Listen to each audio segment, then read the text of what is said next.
Brought to you by Agilus Diagnostics. Health test की बात आती है तो मैं भरोसा करता हूँ India largest diagnostics company Agilus diagnostics. खुद को टेस्ट करते रहो। तर आगामी निवडणुकीमध्ये महायुती म्हणून आपण काय धर्म पाळणार आहात? आपण ठराव करता आम्ही सुनील शेळकेचं काम करणार नाही, म्हणजे तुमचं प्रेम अजितदादावरती नाही पण पवार साहेबांवरती आलंय का? मावळ लोकसभेच्या विधानसभेच्या जागेवरून खरं तर तिढा निर्माण झाल्याचं पाहायला मिळतं महायुतीमध्ये, आणि या संदर्भात बोलण्यासाठी आपल्यासोबत स्वतः आमदार सुनील शेळके आहेत. अण्णा, काय सांगाल? खरं तर काल तुम्ही एक स्टेटमेंट केलं आहे, यामुळं एक खळबळ उडालेली आहे. हे बघा, आगामी विधानसभेच्या निवडणुकीला सामोरे जात असताना महायुती म्हणून राष्ट्रवादी काँग्रेस पक्ष, शिवसेना आणि भारतीय जनता पार्टी व मित्र पक्ष असे सर्वजण एकत्रित येऊन महाविकास आघाडीच्या विरोधामध्ये पुन्हा एकदा महायुतीचं सरकार या राज्यामध्ये आणायचं, अशा पद्धतीनं तीनही पक्षातले महायुतीतले प्रमुख नेते एकत्रितपणानं बसून निर्णय घेतात आणि आपल्याला महायुती म्हणून विधानसभेच्या निवडणुकीला सामोरं जायचं, अशा पद्धतीनं प्रत्येक पक्षातले कार्यकर्ते किंवा पदाधिकारी या आपल्या आपल्या मतदारसंघामध्ये चांगल्या पद्धतीनं ताकदीनं उभं राहत असताना काही मंडळी जाणीवपूर्वक जर आमचे नेते आदरणीय अजितदादांवरती चुकीच्या पद्धतीनं गावागावांमध्ये जाऊन आरोप करण्याचं काम करत असतील, राष्ट्रवादी काँग्रेस पक्षाला आपल्याला मदत करायची नाही, अजितदादांना मदत करायची नाही, आपला विरोध राष्ट्रवादी काँग्रेस पक्षाला आहे, हा गावागावात ज्यावेळेला जाऊन मेसेज देण्याचं काम करतायत, त्यावेळेला महायुतीचा धर्म आम्हीच पाळायचा, महायुतीसोबत आम्हीच राहायचं, अशा पद्धतीनं फक्त चित्र मागच्या काही दिवसापासून दिसतंय. आणि त्यावरती मी माझी प्रतिक्रिया किंवा मी माझं मत व्यक्त केलं होतं की मागील काही महिन्यापूर्वी लोकसभेची निवडणूक झाली आणि त्या निवडणुकीमध्ये राष्ट्रवादी काँग्रेस पक्षाने देखील या तालुक्यात चांगल्या पद्धतीनं महायुतीच्या उमेदवाराचं काम केलं. आम्ही सर्व घटक पक्षांनी देखील बरोबर घेऊन काम करण्याचा प्रयत्न केला आणि मग लोकसभेला अजितदादांची तुम्हाला मदत चालते, लोकसभेला तुम्हाला राष्ट्रवादी काँग्रेस पक्ष अजित पवार यांच्या समर्थकांसोबत काम करायला आवडतं. मग आज असं अचानक काय झालं की विधानसभेची निवडणूक जाहीर होण्या अगोदर गावागावामध्ये जाऊन अजितदादांच्या विषयी बदनामी करणं किंवा राष्ट्रवादी काँग्रेस पक्ष ह्याच्यासोबत आपल्याला युती करायची नाही, आपल्याला त्यांचं काम करायचं नाही. तुम्ही एका बाजूला असंही सांगता की आमचा पारंपरिक विरोधक म्हणून आम्ही राष्ट्रवादी काँग्रेस पक्षाकडे पाहतो आणि राष्ट्रवादी काँग्रेस पक्षात आपण जर काम केलं तर आपला पक्ष संपल.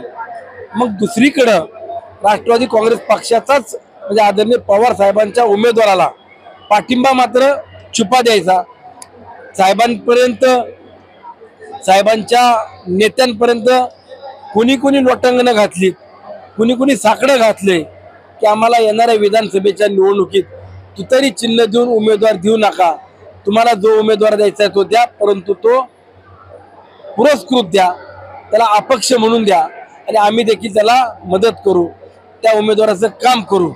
अशा पद्धतीने जर तुम्ही सांगत असाल तर आगामी निवडणुकीमध्ये महायुती म्हणून आपण काय धर्म पाळणार आहात?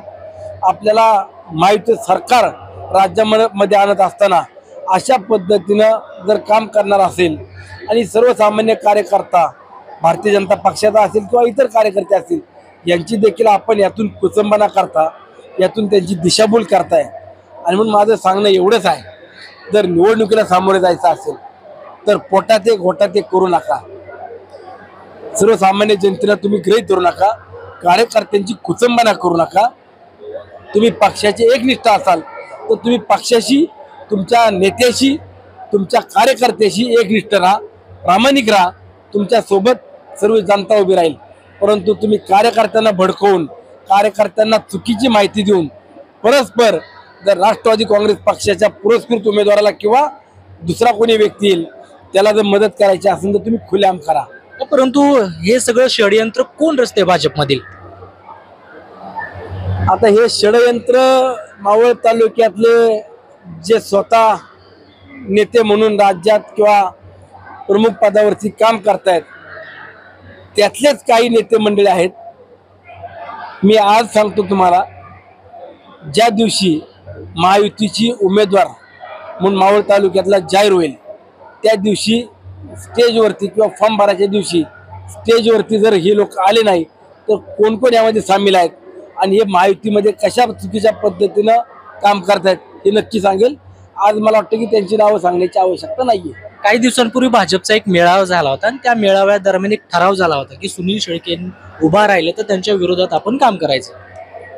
ठरवून केलं जाते. मला एक सांगायचंय, माझ्या विरोधात काम करायचं की नाही करायचं हा सर्वस्व अधिकार प्रत्येक पक्षातल्या कार्यकर्त्याला किंवा पदाधिकाऱ्याला आहे. पण मला एवढं सांगायचंय, आपण युतीचा धर्म पाळायचा, आपल्याला पुन्हा राज्यामध्ये महायुतीचं सरकार आणायचंय अशा पद्धतीने सांगत असताना आपण ठराव करता आम्ही सुनील शेळकेचं काम करणार नाही. मग तुम्हाला काम नक्की करायचं कोणाचं? तुम्हाला काम करायचं कोणाचं? या राष्ट्रवादीच्या पक्षाचं करायचं नाही पण दुसऱ्या राष्ट्रवादीच्या पक्षाचं काम तुम्हाला करायचं का? म्हणजे तुमचं प्रेम अजितदादावरती नाही पण पवार साहेबांवरती आलंय का? तुम्हाला जर तुमची निष्ठा असेल, तुम्हाला तुमचा पक्ष टिकवायचा म्हणून तुम्ही गावागावांनी सांगताय तर तुम्ही ते करा ना. त्या पद्धतीने तुम्ही काम करा. 2.5 वर्षात तुमचं सरकार आहे, आमचं सरकार आहे, आपण युतीतले आहोत. ज्या वेळेला 2.5 वर्षापूर्वीच्या म्हणजे 2019 पासून तर 2022 पर्यंत महाविकास आघाडीचं सरकार होतं त्यावेळेला आम्ही आमच्या कार्यकर्त्यांना ताकद दिली, आम्ही कार्यकर्त्यांना सक्षम करण्याचा प्रयत्न केला, आम्ही पक्ष वाढवण्याचा प्रयत्न केला. तुम्ही 2.5 वर्षामध्ये तुमच्या कार्यकर्त्यांना काय ताकद दिली? तुमचा पक्ष वाढण्याकरता तुम्ही काय केलं? हे तुमचं अपयश किंवा कार्यकर्त्याचा फक्त तुम्ही वापर करून घेतला हे लपवण्याकरता जर आज तुम्ही या पद्धतीने सांगत असाल की आम्हाला उद्याच्या काळामध्ये अजितदादा नको आणि आपल्याला आपला पक्ष टिकवायचा असेल तर आपण एक संघ राहिलं पाहिजे आणि आपला उमेदवार पाहिजे. तुम्ही तुमच्या पक्षातला उमेदवार जर दिला तर मान्य करावं लागेल आम्हाला सुद्धा की त्याचा विचार देखील करावा लागेल. पण आज तुमच्या पक्षातल्या उमेदवारापेक्षा तुम्ही आमच्या इकडचा माणूस तिकडं जाईन, तिकडं पाठवायचा साहेबांच्या गटात आणि तिकडून मग त्याला पुरस्कृत करायचा. ह्या पद्धतीने राजकारण करायला आणि तुमच्या असल्या डावपेच सगळ्यांना कळतात. एवढं कोणी दूध खोळं नाहीये. तर हे होते सुनील शेळके. खरं तर आगामी मावळ विधानसभेवरून हे राजकारण रंगलेलं आहे. मात्र आगामी काळात आम्ही सडेतोड उत्तर देऊ असं जे प्रत्युत्तर जे आहे ते सुनील शेळके यांनी दिलेलं आहे. कृष्णा पांचाळ, मुंबई तक, मावळ, पुणे.